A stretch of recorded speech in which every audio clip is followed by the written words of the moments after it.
आर्य समाज का मुख्य उद्देश्य महर्षि ने क्या बताया कि संसार का उपकार करना इस समाज का बोलो मुख्य उद्देश्य है, अर्थात शारीरिक, आत्मिक और सामाजिक उन्नति करना।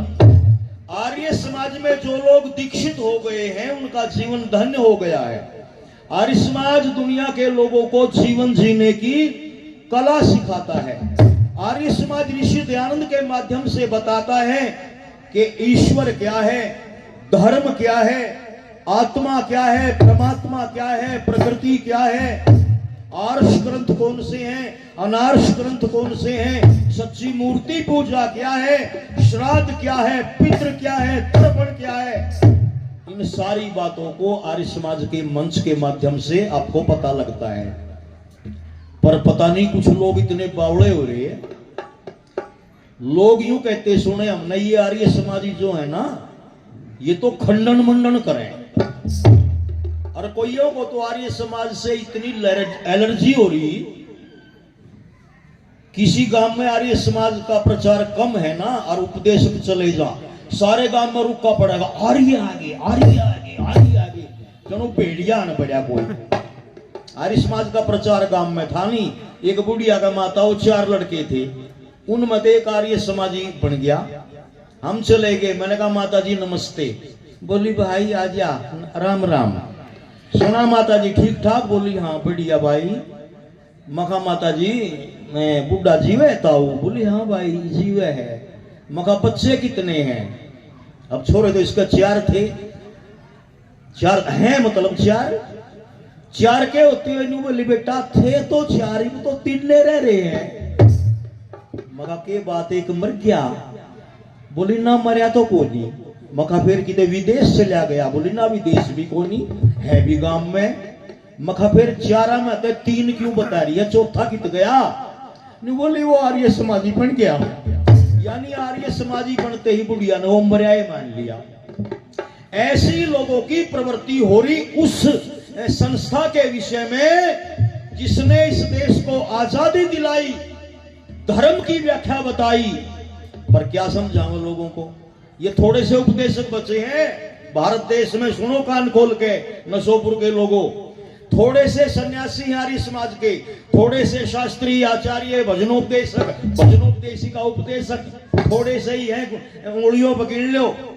अगर इनका मान सम्मान ना हुआ, इन्होंने ये धर्म कर्म की बात ना लोगों को बताई तो कोई बताने वाला नहीं।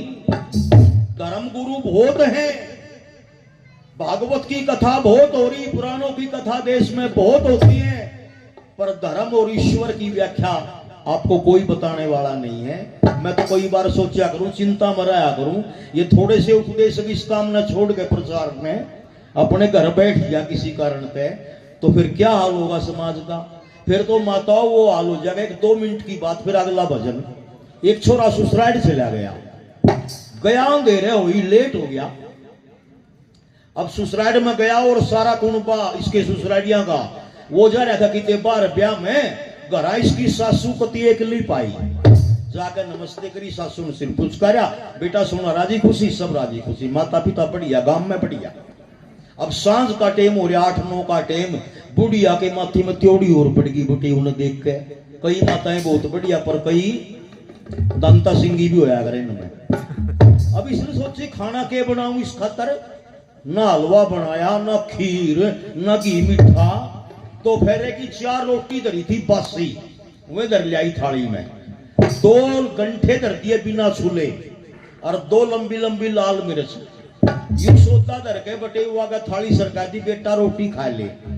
यू छोरा मन में सोचने लगा घर में सारी चीजों की मौज, पर सासू बहुत कंजूस मिली, कुछ खुआ का राजी है ही नहीं।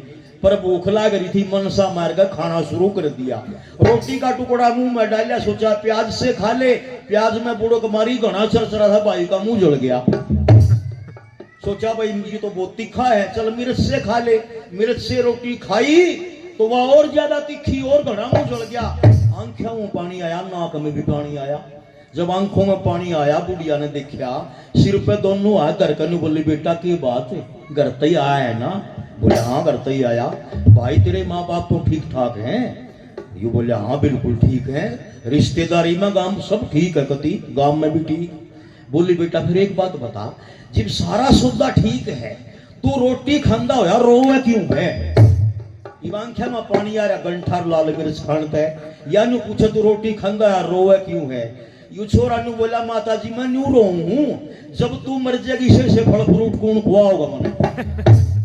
मेरे रोने का कारण तो यू है, ये फल फ्रूट फिर नहीं मिला, मैंने इतने मिल रहे हैं, इतना तू जिंदा है। ओ लोगों, आज 30 जनवरी का दिन है, आज कहें 30 अक्टूबर है आज,